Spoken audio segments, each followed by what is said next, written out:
Okay, so now I officially have my coffee, which I'll be drinking from today, but normally I do tea. Hopefully you have your tea and your snacks and definitely your tarot journal or whatever it is that you'll be capturing all your notes, because we're going to go ahead and dive into the meat and talk about the history and the basics. Now, for those of you guys who pretty much have an extensive knowledge about the tarot already, I know that this is probably, you know, pretty basic or lame or not the most exciting topic to talk about, but there is a lot to learn from as we go along. So bear with me, don't skip ahead to the end of the video, don't skip ahead to other videos. It's really important that we have a really strong foundation, and I can guarantee you that you'll probably 9 times out of 10 learn something new that will stick with you and resonate with you, that you will want to share with others when it comes to the tarot. I'm not saying all of this to sell you on this, but even myself, after years of studying the tarot and working with it every single day of my entire life, not even kidding, hashtag no vacation, hashtag no days off, I still find this so exhilarating and so exciting, and hopefully you will too, but we'll see. But either way, talking about this foundation first, the basics are really important, whether you're a beginner or an advanced student. So before I get started on talking about the history, I want to start by saying that you will see me throughout the majority of our courses here. I will be shuffling and pulling from the original, well, the most widely known deck, which is the Rider-Waite. This is what this deck kind of looks like. This is the Queen of Swords, Obs, Page of Pentacles, Ace of Swords, Knight of Swords. A lot of swords going on right now, probably because we're talking about so much information in the swords rules, intellect, and information going back and forth, and the logic mind, and processing, cups, and here we go, the Hanged Man. So the reason why I'm going to be working with this deck the most is because, like I said before, it is the most widely known and widely used. This is because the person who designed this deck, which was Arthur E. Waite and Pamela Coleman Smith, they did it together roughly around the year 1425. When they created this Rider-Waite deck, they did a really good job of using all the images of spiritual text in order to create a deck that anybody could use and anybody could benefit from. However, they are not the originators of the tarot. The tarot goes way back before even they got their hands on it. They basically created a deck and the symbolism and put them together in something that we use all the time. So, but again, you know, we'll talk about the history of the tarot a little later in this video, but I will be working and pulling from this deck, and I really highly recommend it for all beginners and all tarot students and all people who work with the tarot in general. This is one of those things that you should have within your deck if you're serious about it, but if you are going to study the deck further and in more detail and more depth, I think that it's really good to have a general way of connecting and relating to others, because what you will see is that tarot decks vary so much, and even the order, like the number that the major arcana fall into, sometimes it deviates from deck to deck depending on who created the deck. But if there's one deck that we can all refer back to, all of us tarot readers, and if all of us who shuffle the cards regularly, we all refer back to the Rider-Waite in order to give a general understanding point. So this is, if the tarot was a language, then the Rider-Waite would be the language that mostly everyone speaks and that everyone can translate and understand. So this helps to clear out confusion when you're learning and when you're talking to others, or let's say you find yourself gravitating towards connecting on a tarot forum, which there are really good ones out there. Then everyone across the board knows, okay, when you say Hanged Man, this is what it is that you're talking about, versus other cards, other tarot decks that are really awesome, just as equally as awesome. Maybe they call the Hangman something else, and people don't know what it is that you're talking about. So they don't have the ability to connect with you and to know, because already the message is kind of lost in translation. So that's one of the reasons why I recommend the Rider-Waite. I feel like I've probably mentioned this on my YouTube at BehatiLife's YouTube, but I'm mentioning that here now. I said it there for a reason, and I'm saying it here now. So you will see me working with this deck, because again, this is the deck that we all speak fluently when it comes to talking about the tarot. However, feel free to feel free to, you know, have your own personal deck that you gravitate towards. In fact, my first tarot deck was not the Rider-Waite. My first tarot deck was the Goddess Tarot, and I don't regret that, but it did create confusion for me later on. And I gravitated towards the Goddess Tarot at that time because I was studying goddess energy at that time, and that one was what made sense for me, and I got that deck. However, I do have multiple Rider-Waite decks within my collection now. I have 2 mini decks that I sandwich into one that I use for my clients, and I have this deck that I use for myself, and obviously to film videos and to share with you guys. So yeah, I highly recommend that if you don't have this deck, that you do maybe try and purchase it on Amazon. I'll probably put the links for that down in the description box, so you can go ahead and find that if you don't already have it.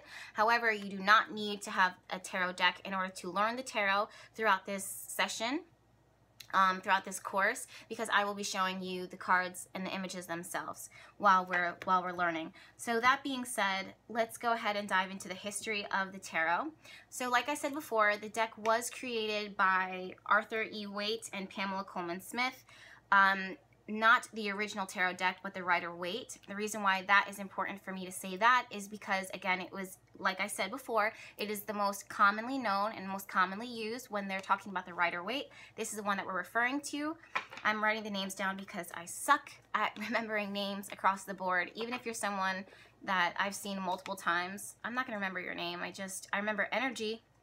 I remember information that comes to me. It's like a little trigger. It's like all the file door opens up, and I remember all of those details. The clients that I've worked with for years know that about me, that I could have 20, 50 clients, 100 clients within a week, and I remember their voice, I remember their energy, and I can see how things change. I can remember those things, but I can't remember numbers, and I can't remember names. Go figure. So I did write that down.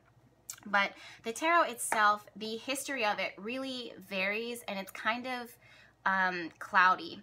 So the tarot, when it originated, people say that it was from Europe, like Austria actually, and then from there it kind of grew and spread, especially when it got to like Morocco and those types of areas, and Romania and those types of areas. People took, basically it was symbols and decks that were major theologies and major points of spiritual practices and belief systems that were channeled into certain pages that people created in order to protect this spiritual information and spiritual knowledge. I hope that that makes sense. So basically what it was is these spiritual beliefs, these common theologies and common practices that they had, because you have to remember too that during that time, not a lot of people more people didn't know how to read than the people who did know how to read. So for them, the way that they protected and passed around messages is through symbols. And also keep in mind that way back during, like, in the darker areas of life and religion and spiritual practice and the ancients, and studying ancient knowledge and studying esoteric knowledge and learning the stars and being supremely connected to God and sharing those messages with each other, there were a lot of language barriers. So people were receiving information from different areas, but also not everyone was speaking the same language. Not everyone was on the same wavelength when it came to culture, but they were still receiving the same spiritual truth and spiritual knowledge. Now, those types of belief systems can now have different titles and different categories that they fall into. So what you will see is that throughout the tarot deck, there's going to be many spiritual symbols that have been around since the beginning of time, from these great leaders and great thinkers who would receive this information and capture it and write those symbols down, or preserve this information and preserve this knowledge, but they would preserve it in a way that was anybody could translate and to understand, and that would provoke their own intuitive awakening or knowledge or inspiration.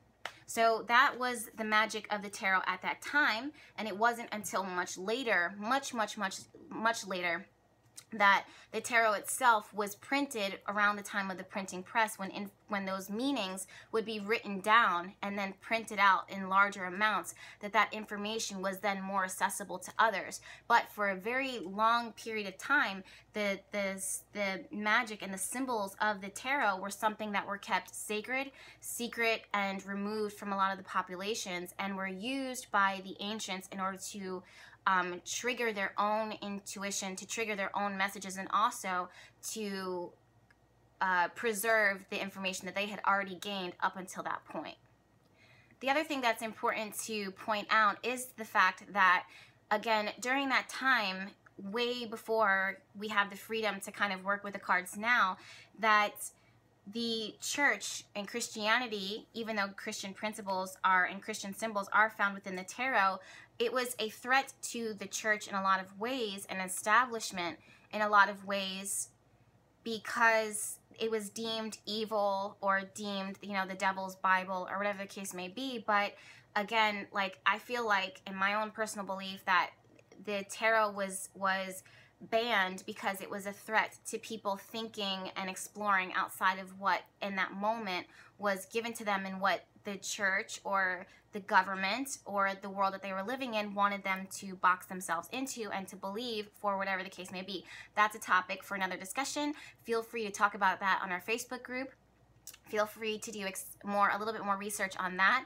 I, in my own time, have done it. I have, in my own time, have my own personal beliefs, but they can be, in a lot of ways, controversial. So I'm not going to say tread carefully, but be aware that there are different belief systems when it comes to religion and spirituality across the board, but especially religion is a very touchy subject that we could talk about. And if you would like to talk about it, we can, and I don't want to say that we want to tread carefully, but it is a very touchy subject when it comes to the influence of religion and rules when it comes to spirituality, putting rules on spirituality, and what that has, why, and what that has done for people. So it's up to you. It's up to you totally what it is that you, you know, how far you want to get into that, if you want to get into that. But it is an interesting topic. But that being said, the tarot itself was a threat, as most things are. Anything that kind of deviates away from the norm, or anything that empowers people and allows them to kind of dive into their own spiritual practice, can be a threat to traditional religious groups. And for that reason, the cards were hidden for a long time, and they were hidden by people calling them entertainment and saying that it was for fun. But in reality, when people were traveling, especially the gypsies at that point, and I'm going to call them gypsies because it is what it is. I know that can be in itself another controversial term to call them, but the travelers at that time, they were calling it, you know, entertainment in order to hide what they were doing and spread of this knowledge and the spread of these symbols. But in reality, what they were doing was protecting, preserving, and spreading the tarot even further so that it became something that was more accessible. But again, anytime when you see this like esoteric knowledge or esoteric study or spiritual study, when it comes to things that deviate away from what the world or society wants you to do, you do have to kind of protect it. So I think that's where people look at the cards and they say, you know, this isn't real, this is for entertainment purposes. But in reality, if you did your study and if you did your research on the tarot, you would see that the symbols and the theology of the ancients and of in ancient religions, even to this day, and ancient spiritual practices can be absolutely found within the tarot deck. And we'll dive into that further as we move into each and every single card. And that's something that I really want to highlight as we move through the meetings, because it's very, very important. So again, even though it was something that people kind of demonized in order to protect the tarot deck and to allow people to still be able to use it in a lot of ways, people are like, oh, this is just a game, this is nothing serious. But people would realize, like, you know, when people are working with these tarot cards, they know things about me, or you know, there's certain symbolisms that trigger my intuition, or it triggers the reader's intuition, and people would go to them, but at the same time taking them with a grain of salt. So that was put into place, as most things are throughout history, as, oh, this isn't that serious, it's just fun and entertainment. The other thing too is that playing cards, like the regular playing cards that you can find at any CVS or Walgreens that people use to play Go Fish or the game Bullshit. For some reason, that's the card game that stuck out in my head. Those cards too were also used in replacement for those that couldn't get their hands on the tarot. And they, again, were disguised as playing cards and for entertainment purposes. But those people who were studying the tarot and working with their intuition would use them in order to protect themselves. And even today in modern times, people who are not comfortable with having a tarot deck and playing with or pulling out and shuffling the tarot deck while they are in normal environments of masses of people, they will, instead of having a tarot deck specifically because it'll draw eyes and draw attention, they will replace that with the playing cards and use that to shuffle with and instead of, you know, again, drawing attention to themselves. So there are ways that witches and tarot readers still to this day feel a need to protect themselves and disguise it in the form of entertainment and play in order to protect, again, to protect themselves from being demonized. So that's something else that is really important for us to say.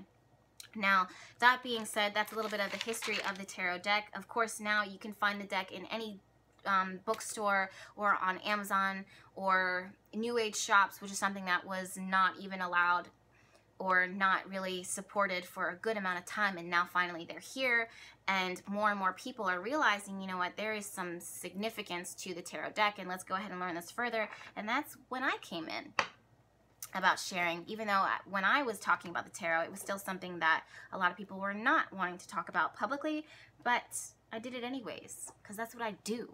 I deviate from the norm. I'm just kidding. So again, so let's go ahead and talk about the basics. So in every tarot deck, there are 78 cards total for most tarot decks. Now, some people who created their own tarot decks and really wanted to deviate from the norm, maybe they have more or less. The tarot deck itself should not be confused with an oracle deck. Oracle decks are totally different. Oracle decks do not, you know, they vary greatly, and the tarot is designed to, with certain symbols and certain meanings and messages connected to each card, but it's designed as a tool to help you kind of dive deeper into a situation or a problem or your own intuitive needing to bring things up and to have things surface. The oracle deck is something that is almost sometimes easier to read because it comes with its own booklet with meanings. Not that the tarot doesn't do that, but it's more like positive affirmations versus the tarot is not open to interpretation, but you really do need to put some effort and time into interpreting it, versus the oracle is more in your face. The two of them should not be confused. You can't use one over the other. They're very separate. So although there's variations of tarot decks that can look like oracle decks, and oracle decks that can look like the tarot, but they're very different and they're very distinct, so you can't replace one or the other. Yes, so like I was saying before, there's 78 cards total within one deck. There are 22 trump cards and 56 minor arcana cards. Trump cards are, you can also call them major arcana. There's a difference between the two of them. Trump or major arcana cards show milestones and turning points within our lives throughout our journey of our lives. And the major arcana looks like this. They have an image just like every tarot card does within the deck, but they'll also have a Roman numerology at the top and then the name of that major arcana down below. So I don't know if you could see this. I'm trying to make this clear for you. But for example, the star card is called the Star, and the Hierophant is called the Hierophant. And these cards show major points and milestones within our lives, versus the minor arcana, which looks like something like this. So you have the Two of Pentacles. The Pentacles is not labeled at the very bottom, but you have the Roman numeral at the very top, and then the Pentacles, which makes it very clear to it that is the Pentacles deck that you're working with. Or let's say the Four of Cups. So there's 4 cups, the Roman numeral, am I saying that right, at the very top, and the Four of Cups, which is making it very clear to you that the suit that you're working with at this time and with this card is the Four of Cups. Now, you can see the difference between the two of them, between the Major Arcana and the Minor Arcana. The Major card, you know, even though there's still the picture of it, the Major card has, again, the title at the bottom, and you'll see within the Minor Arcana that they are not labeled at the bottom, but you can see what suit it is that you're working with. There's 4 categories within the Minor Arcana. There's cups. Cups look like this. Obviously, there's cups within a lot of them, within them. The pentacles, which looks like this. This is the pentacle right there. Little coins. Let's see what else I can get here for you. Wands, which is these little staffs that this person is holding. And what am I missing? Swords, which you can see the swords there. So a lot of them, you'll see connections to like similarities when it comes to coloring. So swords tends to have a lot of gray and blue in it. Cups tends to have a lot of blue in it and green because it's connected to emotions. Pentacles, there's a lot of green and yellow because it's connected to the earth. These are all of these colors are connected and mean something within the deck. We'll talk about that further. And then the wands, you'll see a lot of reds, oranges, and yellows because that's connected to fire energy. So those colors, symbolism, even though a lot of people skim over it when they're learning the tarot deck, they actually mean a lot and they have a lot of symbolism within them. The other thing that you'll see is court cards. Now, court cards look like this. They have people on them, but people who stand out. So the Queen of Swords, and every court card is identified just as a Major Arcana card is identified. But the court cards represent, 9 times out of 10, they represent people, traits within personalities, but within people and circumstances, but they don't always represent people every single time. This is the Knight of Swords, so you can see, like, okay, when you look at this card, what do you think of? Does it trigger a memory? For me, for some reason, I'm thinking of like an ambulance and someone running. I'm not going to go back into that memory, but that's what it reminds me of, is a sense of urgency and speed and information coming in really quickly and things happening really fast. So, and that's, again, that symbol and that image that comes to me during that time can also connect to the message of the Knight of Swords, which makes sense that would be the memory that's connected to it. So again, this is another reason why I'm saying, when you see these cards and when you get your tarot deck, and even if you are a beginner or an advanced student, I still say take that time out in order to write down the tarot card that it is that you're focusing on in that moment, and maybe do it in order, and then write down what it is what memory comes to you. How does it make you feel? What are the things that stand out to you? And don't judge it. Just write down those thoughts and write down those feelings and capture them, and don't try to translate them, but just what does it connect you to? And as we go along, return back to those notes and revisit those notes and see how it kind of falls into play. And after we're done talking about these series of videos, before we walk into the next series of videos, I really want you guys to take that time out as your homework, which is what it is that I'm going to call it for now, to take that time out in order to sit with those cards. I'm going to give you, you know, an extended amount of time to revisit them, and it'll give you the chance to do the homework, and hopefully you do it, so that as we move into the tarot meanings and dive into it further, that you'll be prepared. Now, I know, again, this is a lot of information. I feel like this video now is like, you know, we're at 20 minutes of the video, so it is a lot to discuss. As we go into the meanings individually, these videos won't be as long. That's why I'm going to take less videos this week in order to start off, and then we'll do more faster as we progress forward, okay? So, even though it's a lot to swallow, just know, like, you know, I hope you're hanging in there. I hope you have your coffee and your tea and your snacks, and you're sticking with me.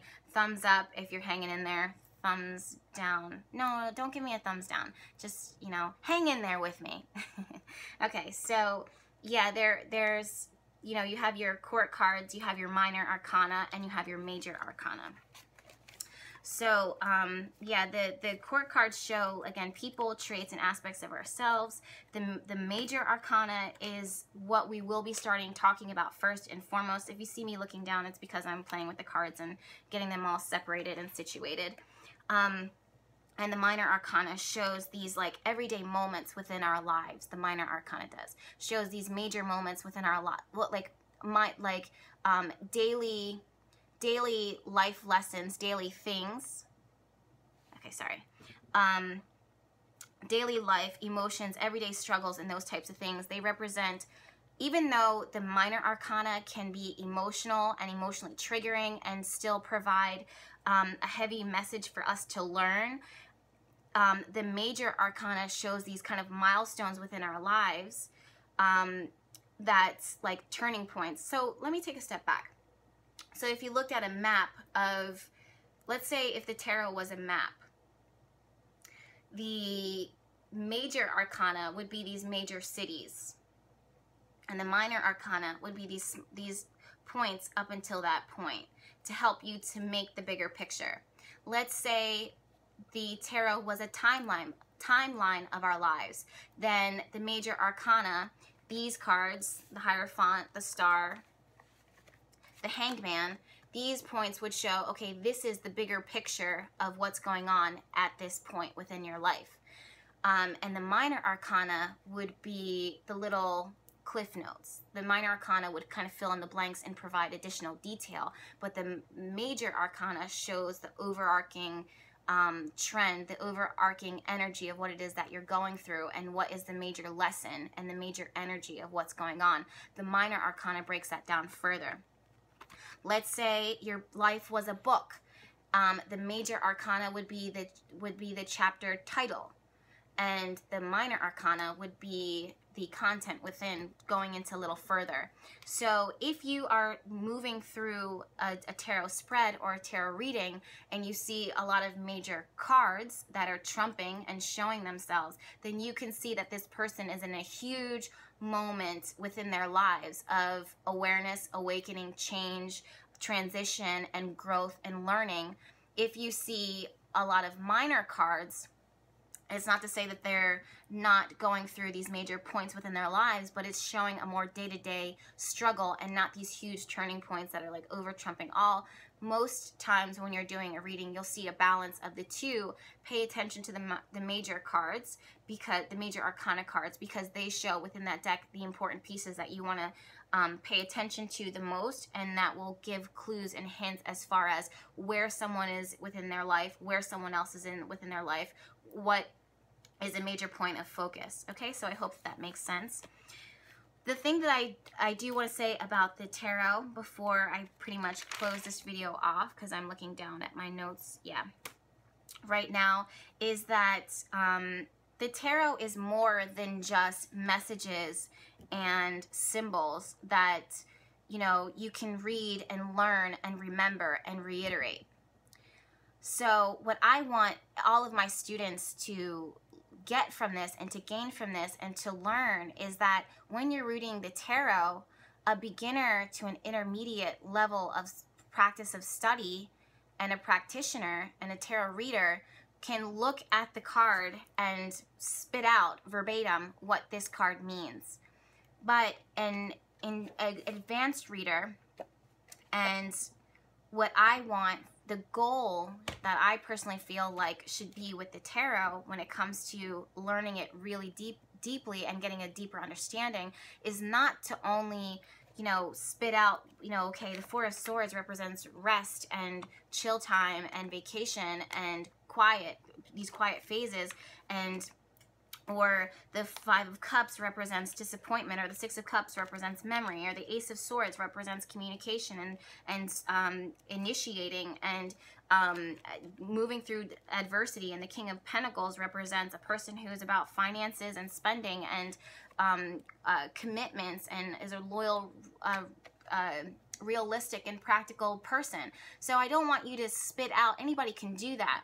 Anybody can learn the tarot and memorize it, but you have to apply the information and you have to be able to read all of the deck. You have to read the entire spread. There's one thing that you'll hear me saying all the time on my YouTube channel and anytime when I'm teaching the tarot, is that no card is an island, and you can't look at the tarot spread or look at a tarot reading and say, okay, this is going to happen because this card is here, because the meaning within that card totally changes based upon what is going on within the rest of the spread. And that's where, you know, tarot readers, that kind of separates the good from the best. That separates beginner from the advanced. And even people who claim that they're advanced readers can't read beyond just knowing basic meanings of the cards, and even though they've been doing it for years, they never move past that. And for that, they truly are, even though they've been reading the cards for years and they have a lot of practice with it, they still never dived into learning and getting the most out of the tarot. So because they're not able to get the most out of the tarot, they can't give the most when they're reading for themselves and for others. Now, I'm saying all this to say because the tarot itself, these cards and the symbols of the cards, they work, the symbols work to stimulate intuition. They work to bring out truths. They work to highlight certain areas within our lives. The tarot, of course, creates insight into situations. The tarot is used for communication with angels, guides, with your inner self. So those are things, the tarot is used for problem solving and brainstorming and etc., etc. And you can use that for what it's good for, but also you have to read the whole story. And that's something that, again, outside of the meanings of each card that we will talk about in detail and that we'll dive into further, you have to be able to place all of the pieces together in order to get the full picture. And that's something else too that is, I must say before I get into, you know, end this video, is that the tarot for me in my beginning stages, I spent a lot of time learning the meanings and learning what each card represented and cementing it in my head and trying so hard to memorize it. For some people, I've even seen them cut out, you know, write down, you know, what the card in general means and tape it on the tarot card. Or tape it on the back of the tarot card. And that makes sense when you're trying to learn and cement into your brain the meaning of it. But what you're doing is you're blocking yourself from looking at these symbols.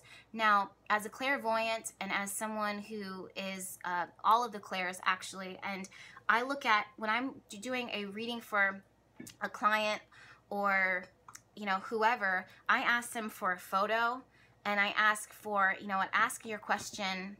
Feel free to provide additional information, but I'm very visual. And the reason that is because when you allow yourself to look at a picture, which is what the card is, that certain things will stand out to you and certain things will become obvious to you.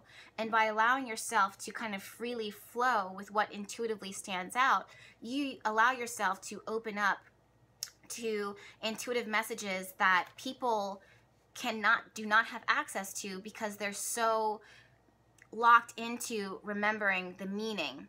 So really what the tarot does is, the tarot is always, any type of divination tool, the tarot is used to kind of, it's a tool.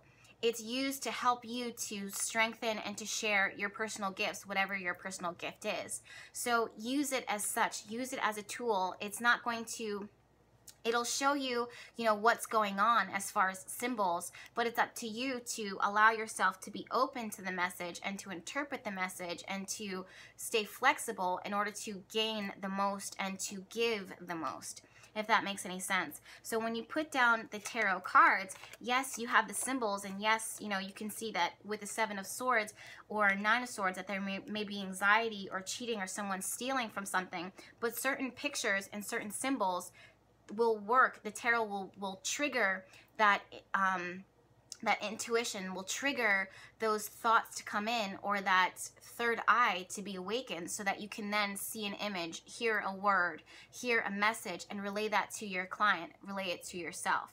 Okay, so those are things that I really think is so important for us to talk about before we talk about, you know, move forward and how I want you guys to approach the tarot.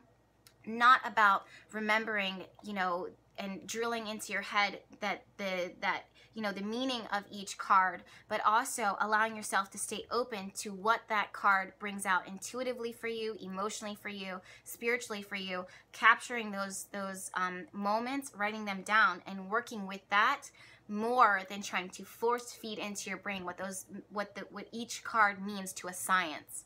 So that's something else that I do when I do one-on-one mentorship with when I'm working with clients that are actually here within my area and within my apothecary, when we're working one-on-one, where it's more of, you know what, don't try and force and feel disappointed that you don't remember, you know, exactly what this card represents, even if you're an advanced reader or an intermediate reader. What I want you to do is move into a space of, okay, when I look at this card, yes, I know this symbolism, yes, I know what this means, but this is also triggering this thought, and certain points and certain elements stand out to me. And as we go through each card and each meaning, I'm going to break down the symbols of each card and dive into it further so that you can be aware of the pieces and what they mean. So not only are you remembering the meaning of the card, but you know what to look out for, and you know what's important and what that symbol means for you in order to give yourself and other people a better read. So that being said, I'm going to go ahead and close out this video, and we're going to move on to our next lesson.